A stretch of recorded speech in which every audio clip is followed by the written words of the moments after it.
जमलेल्या माझ्या तमाम मर्द लढवय्या शिवसैनिक बांधवांनो, भगिनी आणि मातांनो,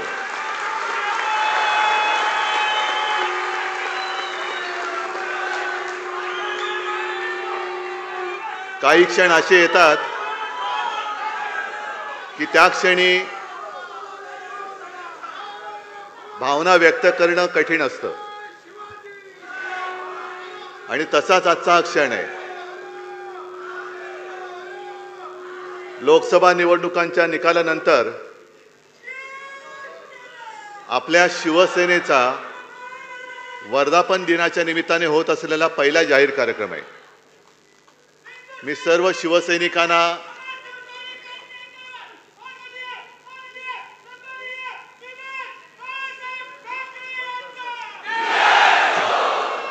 तमाम शिवसैनिकांना आपल्या शिवसेनेच्या मी वर्ष नाही मोजत, कारण शिवसेना म्हटल्यानंतर नवचैतन्य आणि तरुणाई आलीच पाहिजे. त्याच्यामुळे वर्ष किती होऊ द्यात, या वर्धापन दिनाच्या मी शुभेच्छा देतोय. साहजिकच आहे, गेल्या आठवड्यात आपली महाविकास आघाडीची एक पत्रकार परिषद झाली. सगळे आपले घटक पक्ष सोबत होते, काँग्रेस होती, राष्ट्रवादी, इतर सर्वच. त्याच वेळेला मी सर्वांना धन्यवाद दिलेच आहे. पण आज पुन्हा एकदा शिवसेनेच्या वतीने ज्या ज्या देशभक्तांनी महाविकास आघाडीला आणि शिवसेनेला मतदान केलं, आशीर्वाद दिले, त्या सर्वांना, म्हणजे त्याच्यात माझे मराठी आलेच, हिंदू आलेच, दलितही आले, बौद्धही आले, मुसलमानही आले, ख्रिश्चनही आले, शीख सुद्धा आले, सर्व देशभक्तांना मी पासून धन्यवाद देतोय. दोन चांगले बॅट्समन आपण पाहिले. ओपनिंग बॅट्समन कडक होता, मधला बॅट्समन तुम्हाला माहिती आहे कसा होता. आणि अनेकदा माझी परिस्थिती ही शेवटचा जो कोण बॉलर असतो तो बॅटिंगला पाठवल्यानंतर कशी होते तशी होत झालेली आहे. म्हणजे आता रन झालेले आहेत, आता काय करायचं, मारायचा फटका, बसला बॉल तर बसला तर छकडा, नाही तर लकडा. पण लकडा कधी जाणार नाही, मारेन तर छकडाच मारेन. तुम्ही सर्वांनी माझं कौतुक केलेलं आहात. सगळं जे काही विजय झाला त्याचं श्रेय मला दिलेलं आहे. पण मी शून्य आहे. मी कधीही यशाचा मानकरी मीच आहे हे मी कधीही मानणार नाही. यशाचे मानकरी, यशाचे धनी हे तुम्ही आहात. कारण शिवसेना प्रमुखांनी दोन गोष्टी मला सांगितल्या. आत्मविश्वास, जे सर्वांना सांगत होते की आपल्यामध्ये आत्मविश्वास असेल तर जगाच्या कोपऱ्यात कुठेही जा, तुला मरण नाही. पण आत्मविश्वास आणि अहंकार ह्याच्यामध्ये फरक आहे. आपल्यामध्ये आत्मविश्वास आहे, होय मी हे करू शकतो, मी यांना पाडू शकतो, हा आत्मविश्वास आहे. पण मी एकटाच हे करू शकतो, जगामध्ये दुसरं कोणीच करू शकत नाही, हा अहंकार आहे, जो मोदींमध्ये. निवडणुकीच्या निकालाचं विश्लेषण सुरू आहे. भाजपला तर तडाखा बसलेलाच आहे. पण तडाखा बसल्यानंतर पुन्हा एकदा बाजूच्या गल्लीत कसं न्यायचं, विषयांतर कसं करायचं हे त्यांना चांगलं कळलंय. म्हणून निवडणूक झाल्यानंतर ताबडतोब सुरू केलं की उद्धव ठाकरे हे पुन्हा मोदीसोबत जाणार, एनडीए मध्ये जाणार. जायचं? ज्याने आपल्याला संपवायचा प्रयत्न केला, आपल्या मातेसमान शिवसेना खतम करण्याचा प्रयत्न केला, त्या नालायकांबरोबर पुन्हा जायचं? मी तुम्हाला सगळ्यांना विचारतोय. म्हणजे त्यांना काय होतंय की गैरसमज पसरून द्यायचा आणि स्वतःचं अपयश झाकून ठेवायचं. अहो तुमचं तुम्ही बघा ना, आमचं कशाला वाकून बघताय? तुमचं काय काय उघडं पडलंय ते तुम्ही बघा. कशी तुमची वरपासून खालपर्यंत अगदी, हा बरोबर, काय बोललात, फाटली आहे. माझी पंचायत काय होते, थोडं म्हटल्यानंतर थोडी घराण्याची भाषा आपोआप येते. पण मग मग एक सभ्यतेचा तुम्ही शिक्का मारलात माझ्यावर, समानार्थी शब्द शोधावा लागतो. पण आता फाटलेला दुसरा समानार्थी शब्द नाही, त्याच्यामुळे फाटली ती फाटलीच आहे.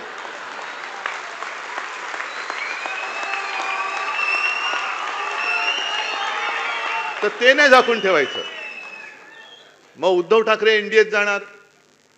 आता मध्ये कोणीतरी काढलं भुजबळ शिवसेनेत जाणार. मला प्रश्न विचारले, म्हटलं तुमच्याशी भुजबळ बोललेत? नाही. मी भुजबळांशी बोललोय? नाही. भुजबळ माझ्याशी बोललेत? मग कशाला तुम्हाला या नसत्या उचापात्या करायच्या आहेत? ते आहेत मंत्री आहेत, त्यांचं ते बघतील ना. प्रत्येक जण आहे समजदार आहे, तो त्यांच्या वाटेने चाललोय, आम्ही आमच्या वाटेने चाललेलो आहोत. पण तुम्ही जे काय सांगड घालण्याचा प्रयत्न करताय आणि तुमचा अपयश झाकण्याचा प्रयत्न करतात, मी आज सगळ्यांचा सत्कार केला, खासदारांचा तर केलाच, पण माझ्या योद्ध्या उमेदवारांचा सुद्धा केला. आणि तो एवढ्यासाठी केला, सांगता येत नाही मध्यावधी निवडणूक लागली तर त्यावेळेला तुम्ही खासदार होणार आहात. हे सरकार काय चालेल असं मला वाटत नाही आणि चालू नये असंच माझं मत आहे. सरकार चालेल का? सरकार पडेल का? पडेल का नाही? चालेल का नाही? पडलंच पाहिजे. पुन्हा निवडणुका झाल्याच पाहिजेत आणि नाही तर आम्ही इंडिया आघाडीचं सरकार स्थापन करतो.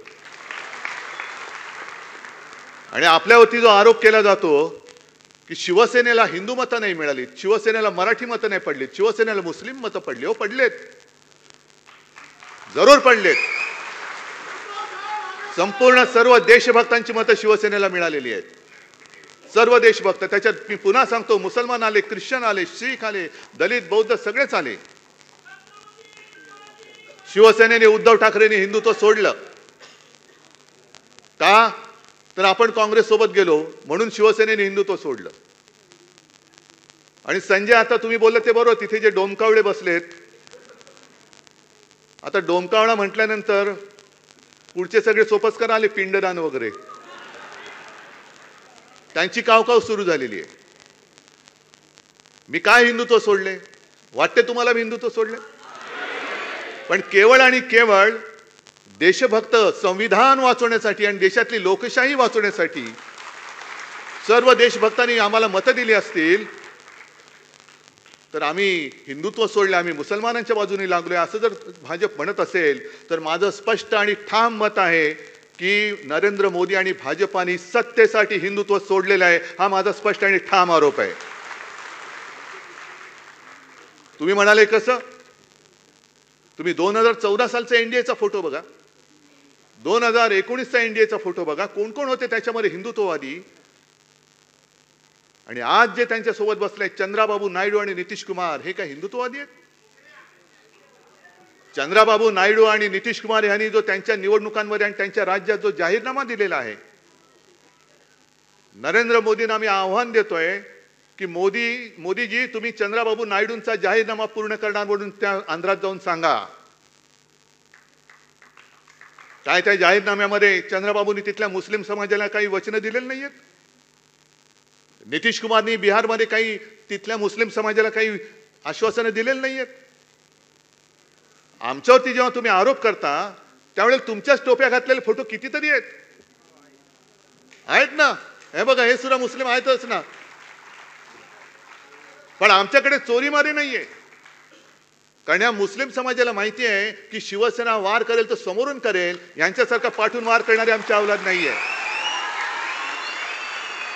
आम्ही लढू तर समोरून लढू, पण सरकारी यंत्रणेचा वापर करून, दुरुपयोग करून,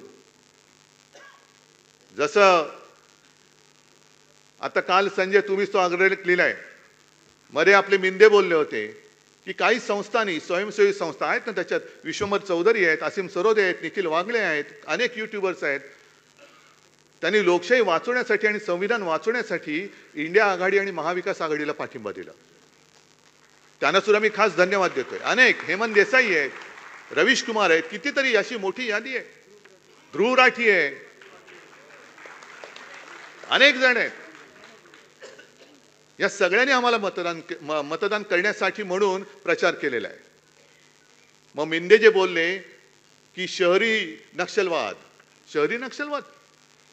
हुकुमशाही तोडा मोडा फोडून टाका आणि लोकशाही वाचवा हा प्रचार हा नक्षलवाद वाटतो तुम्हाला, हा आतंकवाद वाटतो. मग लोकशाही वाचवा हा आतंकवाद असेल तर मी आतंकवादी आहे. देश वाचवा देशाचं संविधान हा आतंकवाद असेल तर मी आतंकवादी आहे. पण तुमचे जे बापजादे दिल्लीत बसलेले आहेत मोदी आणि शहा, ते सरकारी यंत्रणेचा दुरुपयोग करतायत. आमच्या कार्यकर्त्यांच्या घरी तुम्ही ED, income tax, CBI, police पाठवता. एक गद्दार जो अमोल तुझ्या इकडे ज्यांनी विजय ढापला तो स्वतः निर्लज्जपणाने सांगतोय की काय करू, माझ्यासमोर मार्गच नव्हता, एक तर तुरुंगात जा नाही तर आमच्याकडे या. भ्रष्ट माणूस. दम दाट्या करून तुरुंगाची भीती दाखवून तुम्ही पक्षामध्ये घेता, सरकार पाडता, पैशाचा लालूच दाखवता. हा तुमचा नक्षलवाद नाही तर दुसरं काय आहे? हा तुमचा जो काय सरकारी हा शासकीय नक्षलवाद आहे का? हा नक्षलवादच आहे. सत्तेचा दुरुपयोग करणं, विरोधी पक्ष तोडून टाकायचे, फोडून टाकायचे, चांगली सरकार चाललेली पाडून टाकायची आणि स्वतःच्या पक्षात घेऊन त्यांना मंत्रिपद द्यायची, हा शहरी नक्षलवादापेक्षाही भयानक हा लोकशाहीची हत्या करणारा हा नक्षलवाद आहे. नक्षलवादी तुम्ही आहात. आमच्यावरती जेव्हा तुम्ही बोटं दाखवता तेव्हा तुमचं कर्तृत्व जे आहे हे काही लोकांनी बघितलं नाही अशातला भाग नाहीये. जनतेने सगळं बघितलेलं आहे. म्हणून एवढं सगळं केल्यानंतर सुद्धा जनतेने आम्हाला मतदान केलेलं आहे. आणि मी मिंद्यांना सांगतोय, भाजपला सांगतोय, जे भास्करराव तुम्ही आणि संजय राऊत तुम्ही बोललात, मी आज त्यांना पुन्हा एक आव्हान देतोय. जर तुम्ही षंढ नसाल तर शिवसेना प्रमुखांचा फोटो न लावता, माझ्या शिवसेनेचं नाव न लावता, धनुष्यबाण न लावता माझ्यासमोर निवडणूक लढून दाखवा.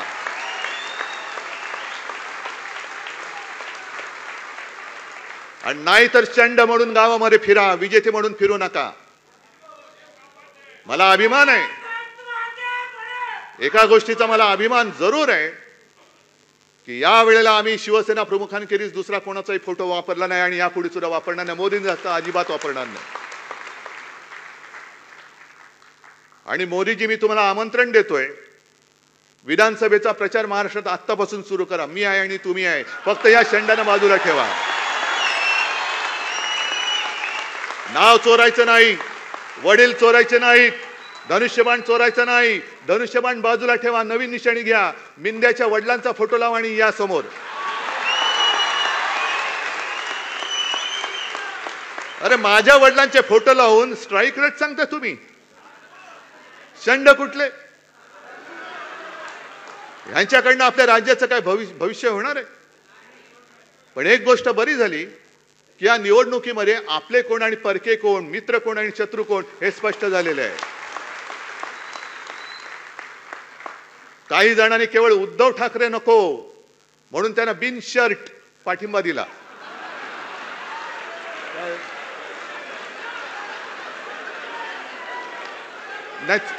बिन शर्ट, अरे उघड पाठिंबा म्हणजे बिन शर्ट.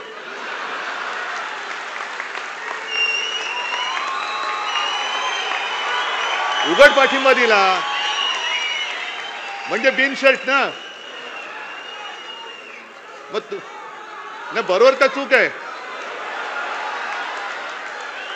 काय नाही नाही, उद्धव ठाकरे नको, मी हा बघा शर्ट काढला, बिन शर्ट पाठिंबा देतो तुम्हाला उघड.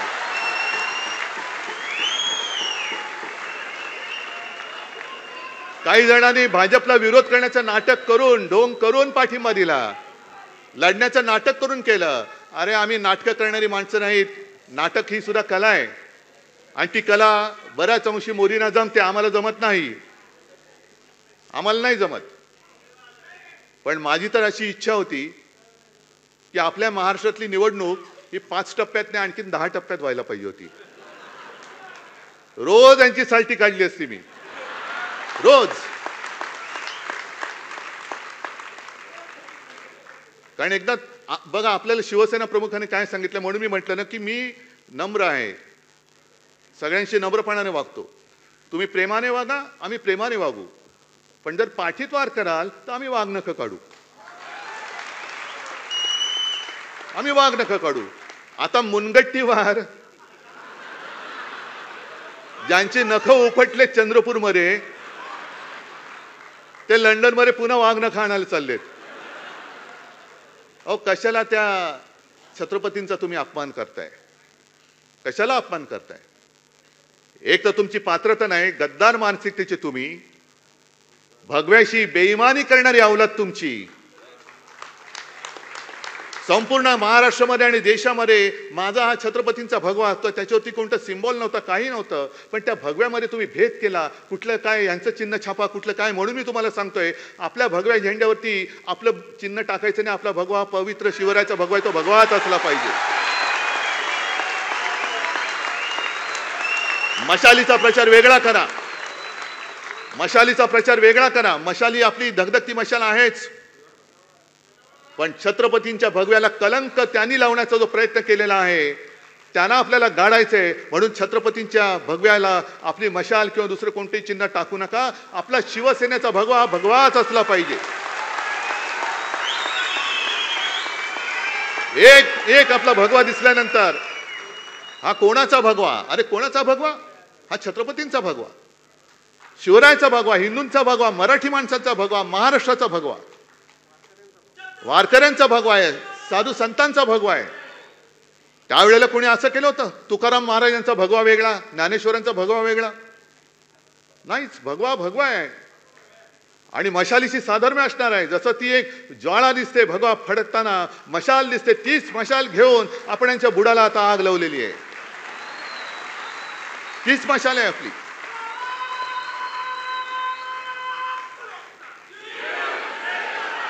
आता नवीन त्यांनी प्रभारी नेमलेत महाराष्ट्रामध्ये. कोण? भूपेंद्र यादव. आणि काय यांचा इतिहास? म्हणजे मंत्री म्हणून नालायक ठरलेत. अपघात मंत्री. काय कोण? वैष्णव, अश्विनी वैष्णव मंत्री म्हणून नालायक ठरलेत. बरं झालं त्यांनी महाराष्ट्राचा कारभार बघायला त्यांच्याकडे दिले, कारण महाराष्ट्रामध्ये सुद्धा आता आणखीन मोठं त्यांचा हे होणार आहे, खालसा होणार आहेत ते. भूपेंद्र यादव सुद्धा पाठीकडे पडलेत, कारभार म्हणून शून्य. जर तुम्ही देशाच्या मंत्र्यांना पक्षाचं काम देणार असाल तर देशाचं काम करणार कोण? आणि असे मंत्री तुम्ही तुमच्या पक्षाच्या कामाला जुंपले तर रेल्वेचे अपघात होणार नाही तर आणखीन काय होणार? म्हणजे सरकार कोणासाठी आहे? कोण चालवते सरकार? मग इथे जे आमचे बसले तुम्ही त्यांना काय म्हणालात? बरोबर बोललात. मग ते पुन्हा येईन म्हणणारे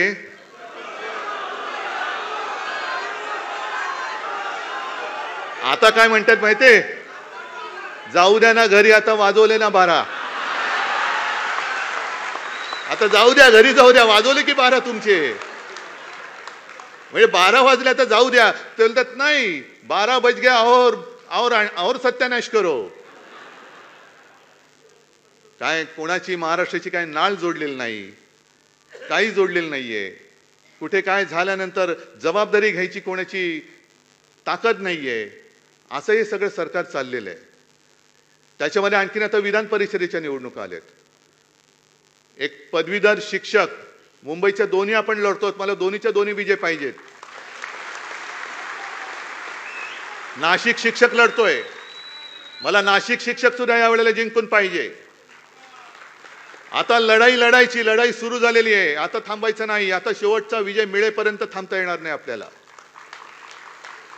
पण त्याच बरोबरीने आणखीन 11 विधान परिषदेच्या जागांची निवडणुकीची घोषणा झालेली. 11 ज्या आमदारांच्या मतांवरती निवडून येणार. मला सुप्रीम कोर्टाला एक विनंती करायची की किती तुम्ही अंत बघणार आहात? अपात्रतेचा निर्णय जो शिवसेनेच्या बाबतीत तुम्ही खोळंबून ठेवलेला आहे, राष्ट्रवादीच्या बाबतीत ठेवलेला आहे, ते 40 आमदार जर का अपात्र झाले तर ही निवडणूक होऊ शकेल का? आणि यांच्या अपात्रतेबद्दल टांगती तलवार असताना ही निवडणूक होऊ कशी शकते? मग आता हे काय सांगतील? निवडणूक प्रक्रिया सुरू झाली. प्रक्रिया सुरू केलीच कशी? झालीच कशी? अपात्र आमदार, गद्दार आमदार हे मतदान करू कसे शकतात?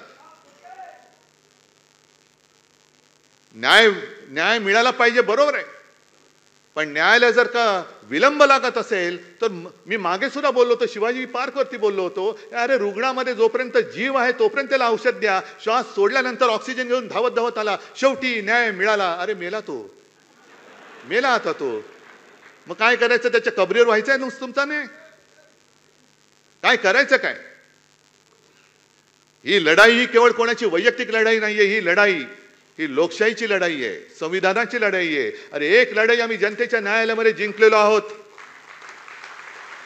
पण सर्वोच्च न्यायालयाकडे आता आमची एक प्रार्थना आहे, अपेक्षा आहे की तुम्ही ही लोकशाही इकडे खतम करायला निघालेले आहेत. जनतेने जाग दाखवलेली आहे, तुम्ही तुमची जाग दाखवणार आहात की नाही? का प्रत्येक वेळेला तारीख पे तारीख, तारीख पे तारीख काय सनी देओल बसलाय? किती काळ बघायचंय?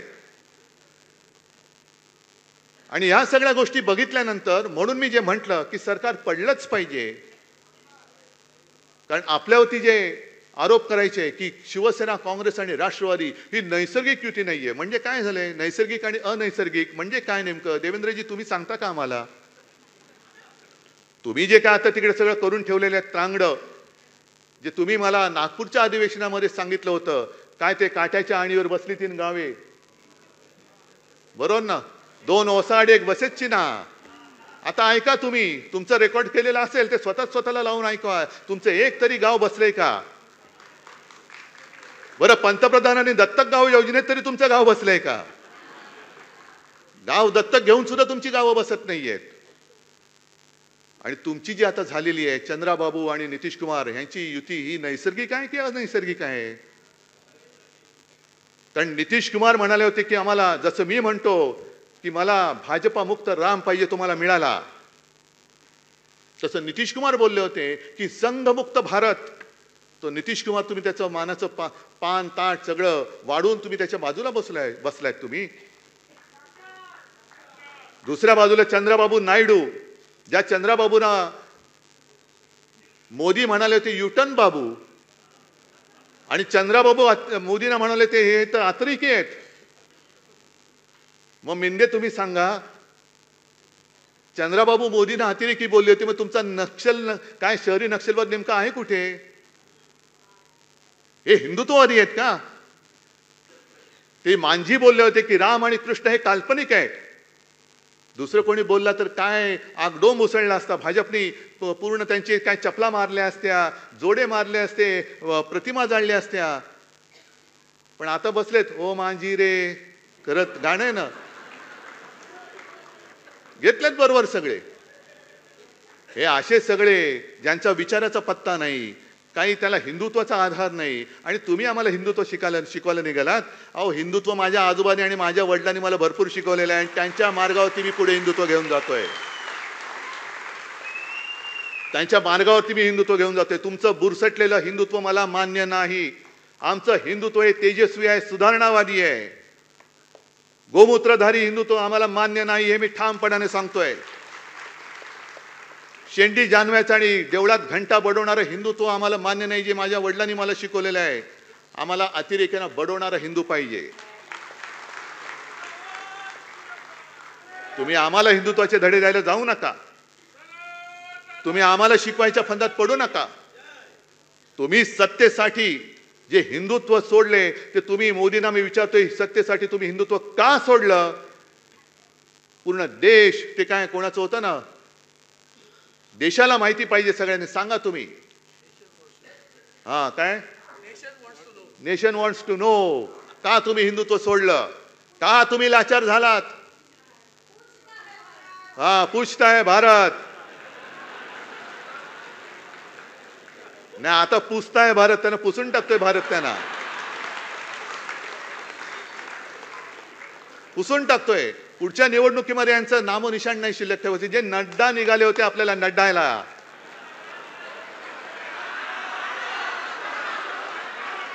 की फक्त भाजपा शिल्लक राहील. नड्डाजी, नड्डा संभाल के रखो.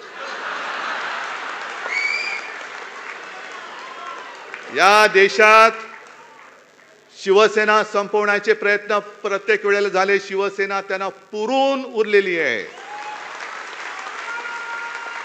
त्याच्यामुळे मी भारतीय जनता पक्षाला सांगतोय, जे मगाशी एक थोडंसं राहिलं, शिवसेना प्रमुखांनी जे मला सांगितलं की आत्मविश्वास आणि अहंकार यातला फरक लक्षात ठेव. आणि म्हणून मी एक जुनी आठवण, आदित्य तेव्हा शाळेमध्ये होता आणि शेतकऱ्यांचं आंदोलन आपलं चाललं होतं, देता की जाता. दिवाकरजी, आपण सगळे, विनायकजी वगैरे सगळे नेते आपण नागपूरच्या सभेत होतो. आपण घरी मातोश्रीमध्ये ठरवलं, विनायक राऊत वगैरे सगळे आले होते.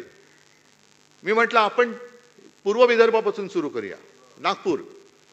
ठीक आहे, कुठून करायचं म्हटलं, मला काय माहित, कारण तेव्हा मी काही सभा वगैरे घेत नव्हतो. म्हटलं नागपूरचं जे मोठं मैदान असेल ते बघा. मग नागपूरचं मोठं मैदान म्हणजे कस्तुरचंद पार्क.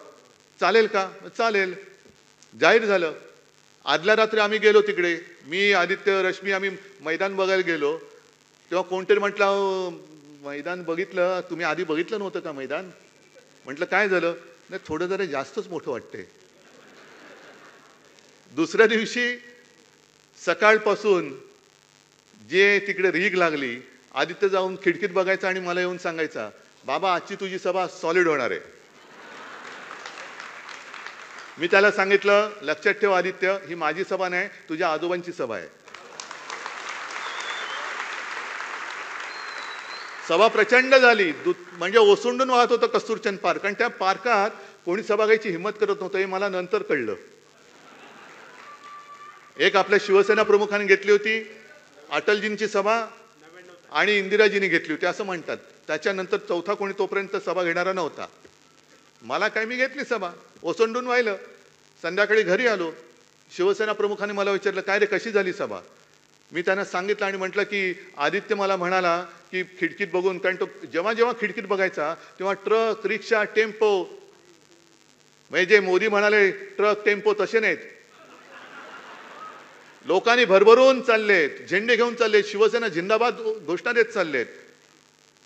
तर मी बाळासाहेबांना सांगितलं की मी आदित्यला सांगितलं, आदित्य मला म्हणाला, बाबाची तुझी सभा सॉलिड होणार आहे.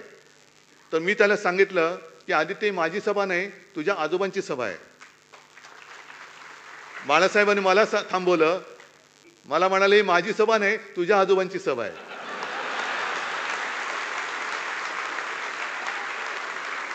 आणि मला म्हणाले, एक लक्षात ठेव उद्धव, ज्या वेळेला तुझ्या डोक्यात तू कोणीतरी आहेस अशी हवा जाईल, त्या क्षणी तू संपलास. आपण जे काही आहोत ते पूर्वजांच्या पुण्याईवरती आहोत. आणि स्वतः बाळासाहेब म्हणाले, अरे मी कोण आहे, माझ्यासाठी एवढी लाखो लोक काय येतात, असं काय आहे माझ्यामध्ये, का माझं लोक ऐकतात? मी साधा माणूस आहे, पण फक्त आणि फक्त आपल्या पूर्वजांचे आशीर्वाद माझ्या मागे आहेत, म्हणून माझं ऐकायला लोक येतात. तसंच मी सुद्धा शून्य आहे, मी सुद्धा शून्य आहे. आणि बाकी सगळे तुम्ही जे आहात, तुम्ही शून्याच्या मागे उभं राहायचं का पुढे उभं राहायचं हे ठरवणारे तुम्ही लोक आहात. शून्याच्या मागे उभं राहिलं तर काय किंमत असते आणि पुढे उभं राहिलं तर काय किंमत असते. मी लढतो ते तुमच्या हिमतीवरती आणि तुमच्या भरोश्यावरती लढतो. मी लढतो ते मी माझ्या महाराष्ट्रासाठी लढतो. मी लढतो ते आपल्या मुंबईसाठी लढतो. आणि मी लढतो तो देशभक्तांच्या न्याय हक्कासाठी लढतो. आणि म्हणूनच ही लढाई, ठीक आहे, काही योद्धे आपले पराभूत झाले, पण लक्षात ठेवा, या कठीण प्रसंगामध्ये आपण जगाला एक दाखवून दिलेलं आहे, भाजप सुद्धा अजिंक्य नाही, मोदी सुद्धा अजिंक्य नाहीत, मोदींचे पाय सुद्धा मातीचेच आहेत, हे आपण सिद्ध करून दाखवलेलं आहे. आणि जेव्हा इतिहास लिहिला जाईल तेव्हा ओमराजे, तुझं एक वाक्य मी सांगतोय, पुढे गेलो ओमराजे. ओमराजे एक चांगलं वाक्य बोलला होता. ओमराजेने सभेत विचारलं होतं, खंडोजी खोपडे, सूर्याजी पिसाळ ही नावं घेतल्यावर आपण काय म्हणतो? किती वर्ष झाली त्यांना? अजूनही त्यांच्या कपाळावरचा गद्दारीचा ठसा पुसू शकले नाही, तर ह्या गद्दारांचा कधी पुसला जाणार? आणि इतिहासामध्ये नोंद ही गद्दार म्हणून आपली व्हायला पाहिजे का योद्धा म्हणून व्हायला पाहिजे?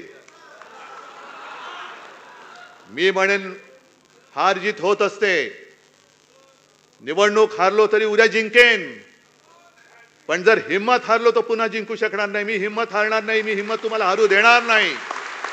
काही ठिकाणी निवडणूक जरूर हरलो असेल, जिवारी लागलाय माझा पराभव, पण हा पराभवाचा वचपा मी तिथे विजय मिळवून दाखवल्याशिवाय राहणार नाही ही शपथ घेतो आणि आपली रजा घेतो. जय हिंद, जय महाराष्ट्र.